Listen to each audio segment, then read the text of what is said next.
So on behalf of my brothers here, my fellow kings, I want to thank you and thank our father.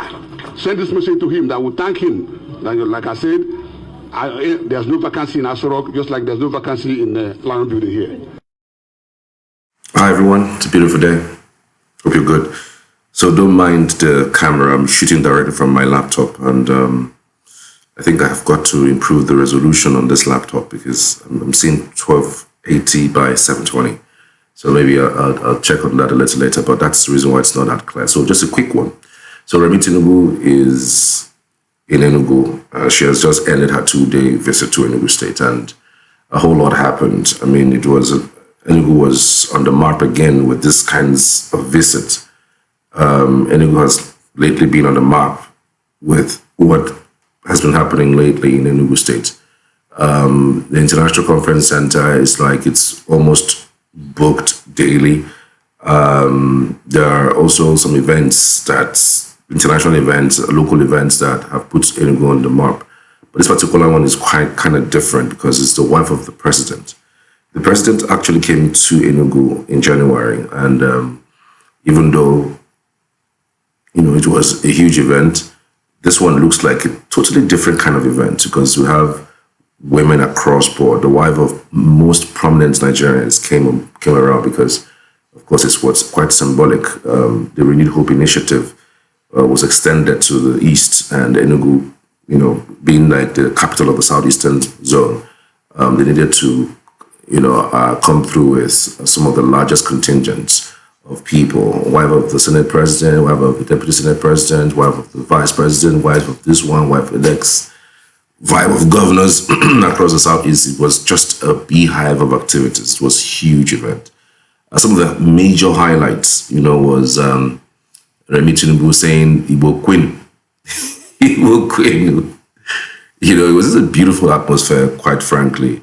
Another highlight that was quite interesting was the fact that the Igwes, for those who don't know what Igwes are just like Obas or emirs in the north, Obas for Yoruba and emirs in the north, So the Igwes, as the king of different communities within Enugu State metropolis, conferred on her, the title of Ugosimba. Okay, so beyond just that, they endorsed her husband for the second term in office. Those are the major highlights of her coming. I'm sure that you must have seen the extra smile on her face. In fact, I don't think she ever smiled the way she did, ever. I don't think she smiled throughout the event the way she did when, the chairman of the Council of Igwes, endorsed her husband for the second term. Just like he said, second time in office, there's no vacancy in Aso Rock, and then there's no vacancy in Enugu State. Of course, it will always going to be in the realm of politics. Everybody's playing politics and trying to associate or align themselves with the current administration. But of course, there's always been a warning that even in the past, Goodluck Jonathan had 22 governors endorsed him. But at the end of the day, he still lost that elections. But that is not the crux of what this video is about. So on behalf of my brothers here, my fellow kings, I want to thank you and thank our father. Send this message to him that we thank him. That, like I said, there's no vacancy in Aso Rock, just like there's no vacancy in the Lion Building here. So, everything these days is going to be politics. We're already counting down to the next elections. By June next year, everybody would have known what party they're going to run on. The coalition would have unveiled itself. Everybody would have known the positions that they are. We're waiting for the elections that is due for February 2027. This thing don't reach you. Let me say it's the fast. They don't reach. So the way she spoke across board, because I was just looking. This is the wife of the president. This is the wife of the president. And because there is no politics like that, it's still a little bit far from here. It's quite interesting to see how Governor Peter Mbah has been able to walk across divisions, across the party lines. There's an APC government in the southeast. There's APC in Imo. there's APC in Ebonyi. But the president hasn't visited these two states.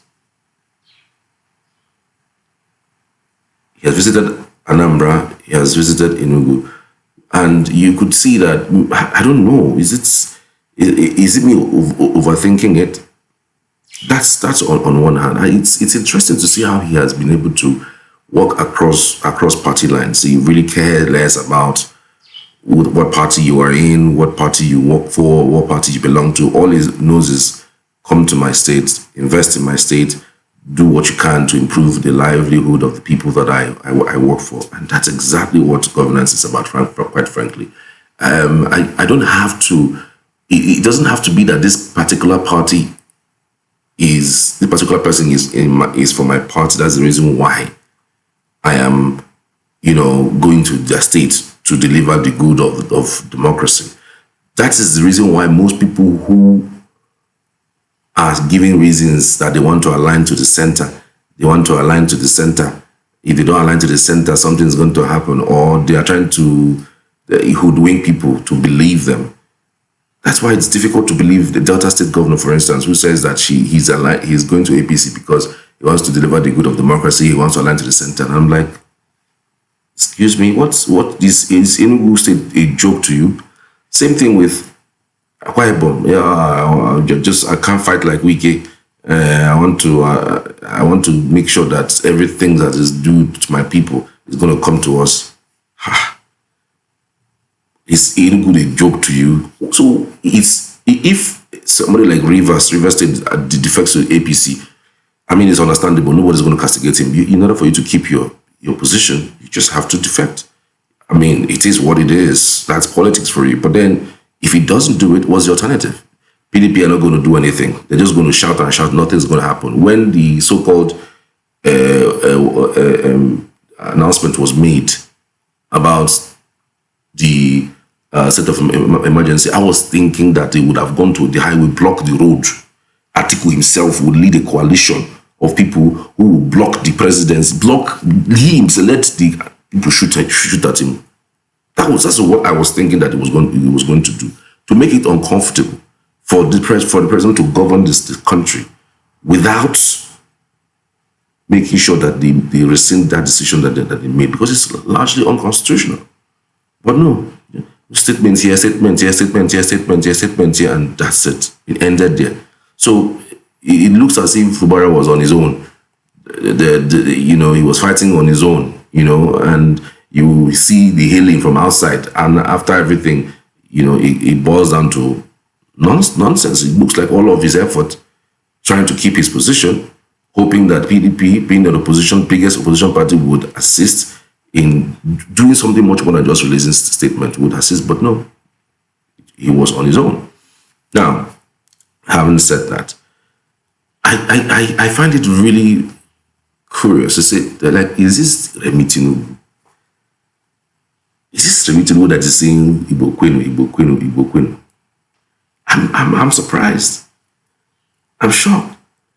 I mean, thinking about the video that was released just before the 2023 elections, where she was having this conversation with an Igbo person, and because of the fact that that there are a lot of people, Igbos, who live in Lagos, there's been this talk about Igbos dominating the politics in Lagos, and if Igbos vote a certain way, it will actually affect the numbers of people who would vote in other way.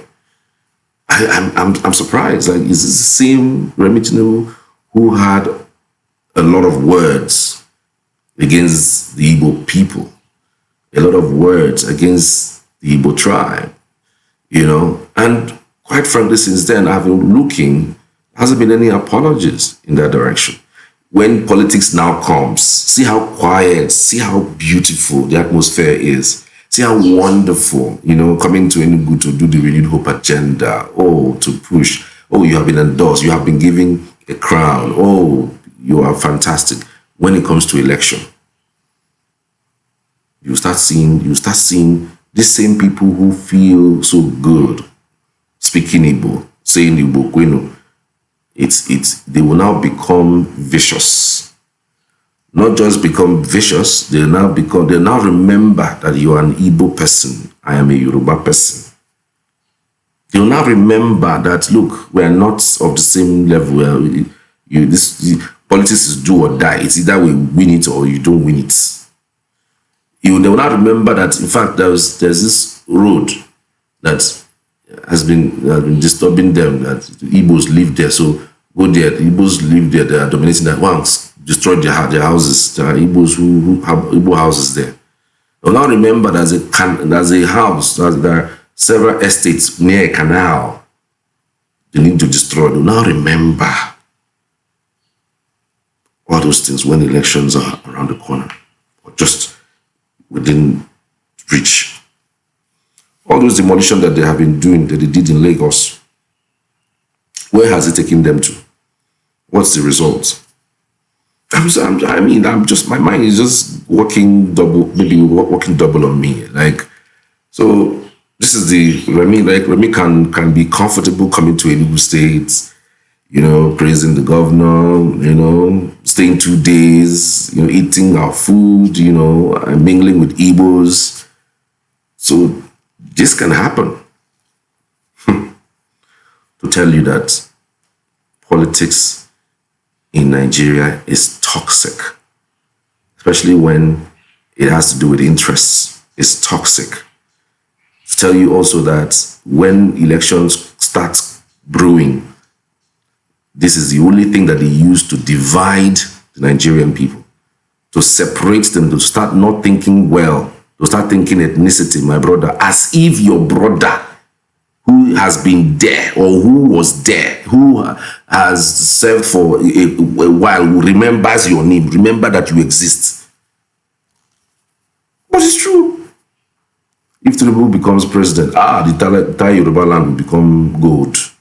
The entire Lagos will now start smelling nice. He's a Lagosian, so in fact, the Lagos will turn to Dubai. If as soon as Tinubu just emerged as president, he would use the resources of Nigeria and rebuild Lagos. See where we are. See the rebuilding. No, see where we are.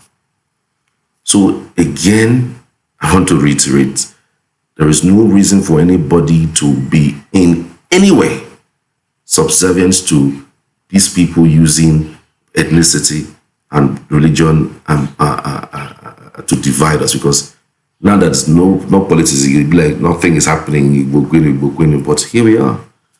I hope this camaraderie attitude remains and even beyond the elections. Anyways, I appreciate you guys for watching. All right, I'll see you on the other one. Thank you so much.